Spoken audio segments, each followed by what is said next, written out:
What did Miami Dolphin running back Larry Zonka contribute to the success of Angie Chester? Find out when Angie meets the panel on What's My Line? And now let's all meet this week's panel. Soupy Sales, Donna Valeri, Jim Bouton, Arlene Francis, and the host of What's My Line, Larry Blyden.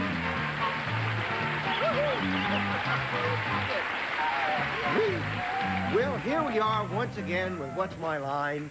Lordy, Lordy, how the time flies when you're having fun. It's true. Listen. and I match. Look at this. Yeah, you all could do an act. Perfect.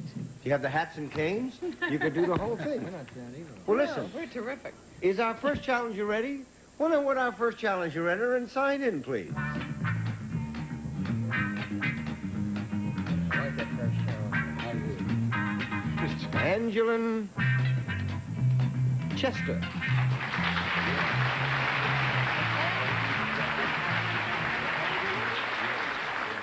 Where are you from? Oh, no, we're not going to tell you where she's from, panel. not gonna We're going to tell you this.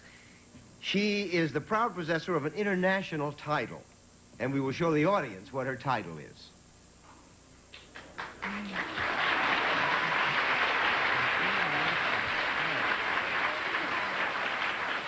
And let's begin the questioning with Jim Bouton. Speechless. She's so beautiful that there are any number of things that she could be the national title holder of. Does it have something to do with your beauty? Yes. Does it have, Eat your heart out. does it have something to do with a particular part of your body, Miss Hands or Miss Eyes or... No. 1 down and 9 to go, Arlene. But it is beauty then that is the main thing? Is that what I see? Correct. So that you are Miss, like it would be Miss Haiti or Miss some country? Miss some country. No. 2 down and 8 to go, Soupy. You said an international title. Right, Soupy? Well, if it's not some country, would it be some city? No. No. 3 down, 7 to go, Donna. No, it could be like Miss Black World, Miss Black America, something like that. No. 4 down, 6 to go, Jim. Well, now, if it's an international title, obviously, well, I guess you could be the representative of some country and still hold the international title. But it has nothing to do with the particular part of your body. It's overall. Overall. Yeah. It's the whole person. It's the whole thing. The entire Chester there. Yeah. Well, obviously, there are a number of titles like a Miss World or something like that. Do you hold a title like that? Something like Similar to that. Similar to that. Are you the, well, You want to pass? yes. Okay. Arlene? Did you say throw a pass? It's like it's like Miss World, Miss Universe, Miss Prince. Mississippi. No. Miss. Is it a vast title, such as Miss Universe? I mean, a title that encompasses a great deal. Well, anything she won would encompass a great deal. Right. But why don't you go for her occupation, and maybe that will help That you will to help, arrive at it. Oh, She's the greatest limbo dancer in the world. No. 5 down and 5 to go, Soupy. Did you say go for her title? Yeah. For occupation. And that may lead you to her title. That would lead to the title. That would lead you direct to the title. You would not pass go. You would not go Not collect $200? Have about, I tell you, it's 15 seconds. I'm going to throw them all over. All Miss right. Airways? No, No. she is Miss International Playboy Bunny of the Year. Is what she is.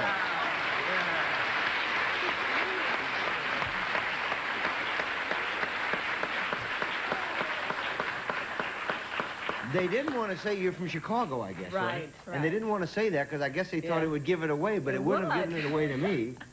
Well, No. Well, the Playboy magazine starts in Chicago Right, with Hugh right. Hefner. would that have given it away, do you It would think? have helped. Would have helped. It would have helped. Who did you compete against, Angie? Well, I competed against 22 other bunnies from 22 other cities, including cities, England. We have 3 clubs in England, Canada, and Jamaica in the United States. Now, what were you judged on? Well, we were judged on Not her handwriting. No? face and poise and things that has something to do with our occupation. Who were the judges? Well, the judges, just to name a few, were Leroy Neiman, Rex Reed, and Bill Cosby. It was 6 of them. Are you a bunny? Yes, I am. And what club? Chicago. Chicago. What did you win? I won $1,000, a motorcycle, a sports car, a trip to London for 2, and I'm taking my mother. And I won the privilege to wear the gold costume. A gold bunny costume? Yes, with a gold crown. I'd be the last person in the world to mention this, but could we see that? Oh, sure. Will you? Yeah. Okay, till later in the program? Yes. Okay, terrific. Thank you, Angie. Okay. Thank you for being here. I'm going to be back in that gold bunny costume in just a minute. We'll be back with more What's My Line after this message. Chet, incidentally, Larry Zonka was one of the judges, so if everybody was wondering what Larry Zonka had to do with her at the opening, that was it. He was one of the judges. Okay, but our next challenger, enter and sign in, please. Run. Bodo.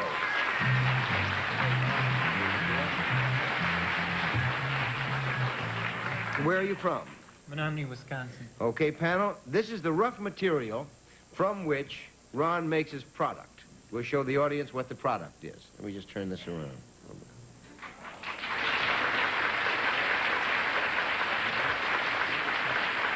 And let's begin the game with Donna Valeri. Is your product jewelry of any kind? No. 1 down and 9 to go, Jim. Is this product a common product sold commercially? I'm not sure you think of Would it as a consumers common... buy this product is what I guess I should have said, rather than... I doubt it. 2 down and 8 to go, Arlene. Whatever you make from such a piece of glass or whatever that is, hmm? Mm-hmm. Yes. Is it useful? Some folks would Yes. say it was very useful. When you make it, does it hold anything? No. 3 down and 7 to go, Soupy. What do you want to make it for? Okay. Is this product that you make, can it be held in your hand? Yes. Is it found in one room more than another room of your home? No. 4 down, 6 to go, Donna. Would it help us to know exactly what that crystal-looking thing is? Well, yeah. Yes. It would help. I guess. Is it crystal? Yeah. It's crystal. Yeah. Did I Yes. just find that out? Armed with that information. Ooh. Now, is this product some kind of toy? No. 5 down and 5 to go, Jim.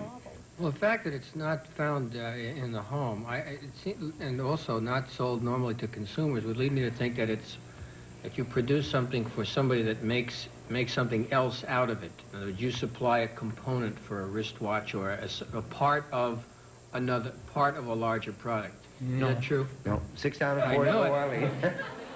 Have about 30 seconds. If I had one of those, could I possibly have one of those? Yes. I could. If I did have it, would I have it on my person anywhere? No.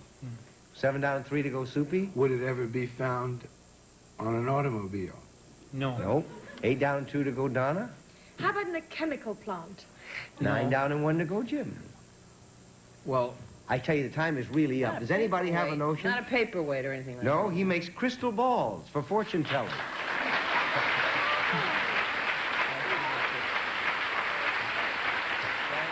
Ron Bodo owns the Bodo Lapidary Company. How did you get into that business? Well, we were interested in ESP and gems, and about 1970, we found that we couldn't obtain genuine crystal balls anywhere, so we started making them ourselves. Now, is it difficult to make a crystal ball? This is so beautiful. How much is this worth, just this piece of crystal? That's worth about $40. It's eye clean quartz. That's really beautiful. Now, how do you make them? All right, you start with this, right? Yes, Here I that start is. with the rough, uncut gem quartz crystal. Then what happens? Let me get this out of the way for you. Then what do you do to that? Then I use a diamond saw and I cut it into a cube. Yeah. And then next I cut off the corners Yeah. and a special lapping Is machine. this it, where the corners are off? No, that's part of the rough crystal. Sometimes see. I try to get the largest one I can. Okay, now it comes from here, and then the next stage is what? Round it down. How do you get it to be like that? Look at that. That's perfectly round. I see your future in there, Soupy. It's a little cloudy. How do you make it be round like that? I have a special lapping machine which has two cups that come together. They're metal cups. And the stone rests in between. And one of the cups goes this way and one comes the other way. And the stone rests in between and it turns all different directions. Now, is this a perfect Rounds it one down. with no flaws? I don't know until it's completely polished. Really? Whether it'll be absolutely flawless. Do you have one that is? Yes. Can we see a perfect one? I was visualizing as supposed to be big ones. Well, I guess they come in different sizes. That's for midgets. This is for a small fortune teller. Because we have knuckles. Ah, that's my visual. Is that a perfect one? Yes, it's absolutely flawless. Look at that. That's really beautiful. Now, how much is that? Its insurable value is around $6,000. Well, I see that we ain't going to get this one. That's really marvelous. What are the most inexpensive ones you have? Oh, they run from $49 for a 1 1/4 inch flawless. Of course, if it does have some flaws, it's worth 1/2 to 1/10 that of a flawless. And this one is perfect. Yes. Thank you for bringing it on to What's My Line. Thank That's really fascinating. A perfect piece of... Yeah, take it away. Nothing happened. We'll be back with more of What's My Line after this message.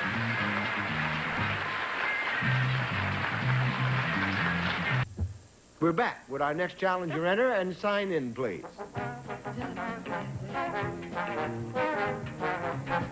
Isidore Dorowski.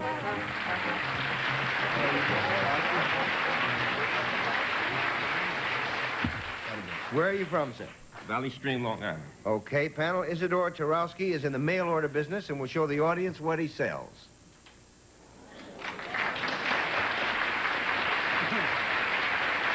And let's begin the questioning with Arlene Francis. Thank you. Mr. Tarowski, is it anything that I might use? Yes. Is it anything that would be on my person if I bought it? I doubt it. Well, not on your person. $1.09 to go, Soupy. Well, would it be found in the home? Yes. Would it be found in one room more than another? That's right. When it's found at home, would it be found in the kitchen? That's right. Oh. Now, can we rule out that it is something consumable? No. No. $2.08 to go, Donna. Is it something consumable? Yes. Oh, wait a minute. Where did you say you came from, sir? Valley Stream. I don't know where that is, but is that where famous steaks come from? I don't think so. $3.07 to go, Jim. Is this some sort of an appliance or a tool that's used in the kitchen? No, sir. $4.60. Oh, it's consumable? Yeah. Arlene? Some of those appliances don't taste bad. Is it consumable to eat rather than to drink? That's right. Is it something that would not be considered a main course? Under some circumstances, it would not be considered a main course. Is it possible that you could have this at lunch or dinner, but not at breakfast, as a rule? Yes. Is there any grain or wheat in it, or rye, or whatever the grains may be? No. No. $5.05 to go, Soupy. It's consumable. Is it ever, is it in the bread that paste? Oh, we established it wasn't in that. Yeah. Okay. No wheat, All right, wheat or is it grain. anything in the?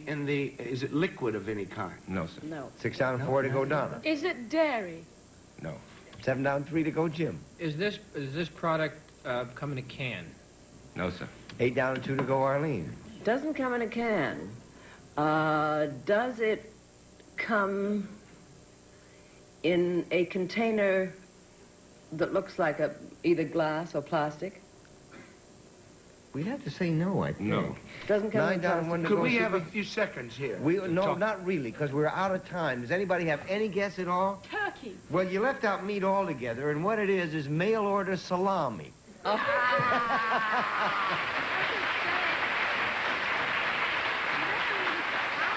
Isidore Tarowski works for Cat's Delicatessen. How did you start doing that?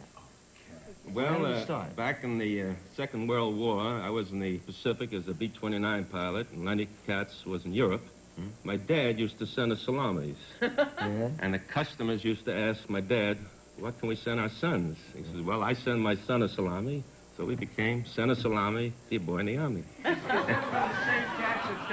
right. That is That's my some father. kind of a good eating place. Where is it? Let's have Cat's some salami. Delicatessen. Send a salami to a Oh. boy in the army. There it is, right there. How many of these do you mail a week? About 200. 200 a week. And that's what it looks like in a post office. That's right. I tell you, it's a heartbreaking event. Thank you for being with us on West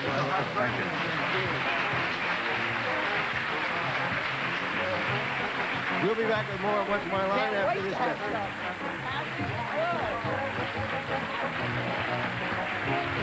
message. Game. You remember earlier in the program when we promised you the treat of the week.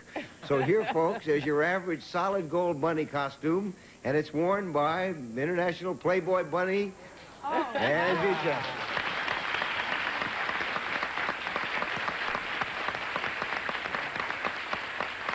Thank you, Angie. Thank you very much. Can we open up the curtain for Angie to get out? Open the curtain for the bunny to get Open out up of the the hutch. curtain. Poor Angie is stuck out here, poor darling. Well, there it goes, and there goes Angie. And now fantasizes... Now fantasizes of the world, eat your hearts out. Okay, fellas, it's the special feature of What's My Line now, the appearance of our mystery guest. And that means it's blindfold time. Are they all in place, panel? They certainly are. Then would our mystery guest enter and sign in, please?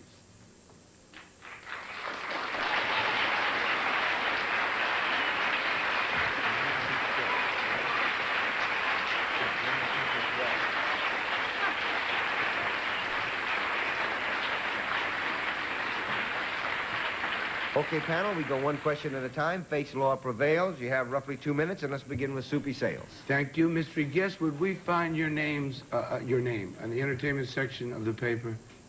Yep. Donna? Do we know you because you're a singer? Nope. Jim? Are you an actor? Nope. Arlene? Oh, my God. Are you a musician?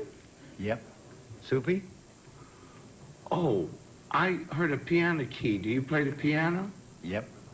Donna? I'm just trying to think who's in town. Pianos that's in town. Oh, it couldn't. No, Count Basie. Nope. No, so you get to take your... Oh, I did it again. Yes, you did it again. Jim?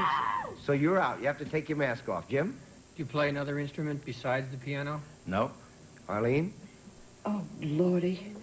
Did I interview you recently? Nope. Soupy? Well, are you playing at a club in town? Yep. Can I take a guess? Yeah, if you want to. Are you Ahmad Jamal? No, No. you get to take yours off now. You're going to kill yourself. Jim? Boy, oh boy. You want to pass? Yes. Arlene? Wait a minute now. It's not Jamal. It's not Hyman.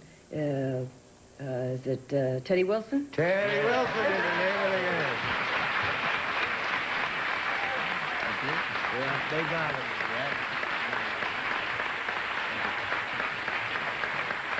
If you can classify greats into categories, Teddy Wilson is one of the greats. He sure is. You have a new album coming out. Yes, I'm working on a 20-tune tribute to Duke Ellington.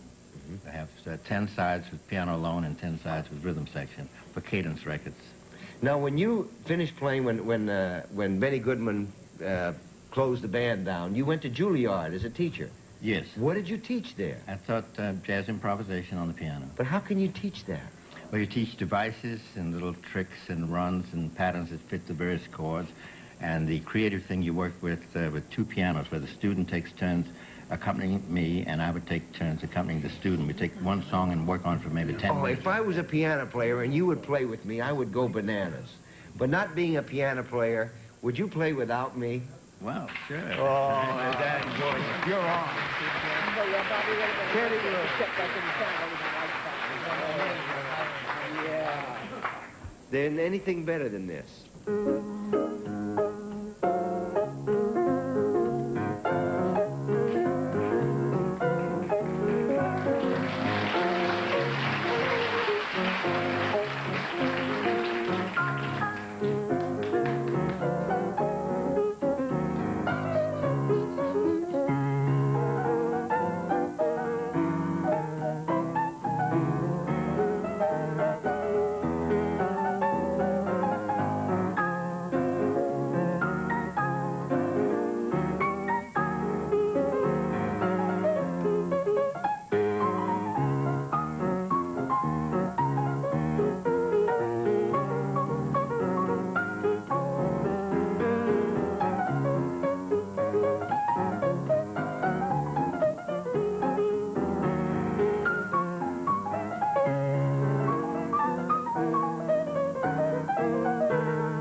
This is Chet Gould speaking for What's My Line? A Mark Goodson, Bill Todman production.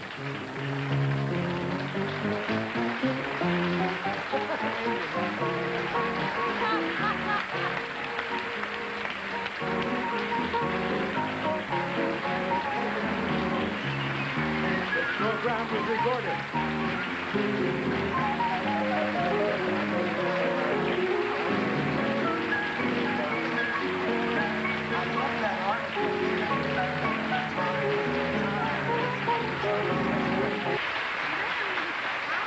Isidore Tarowski works for Cat's Delicatessen. How did you start doing that?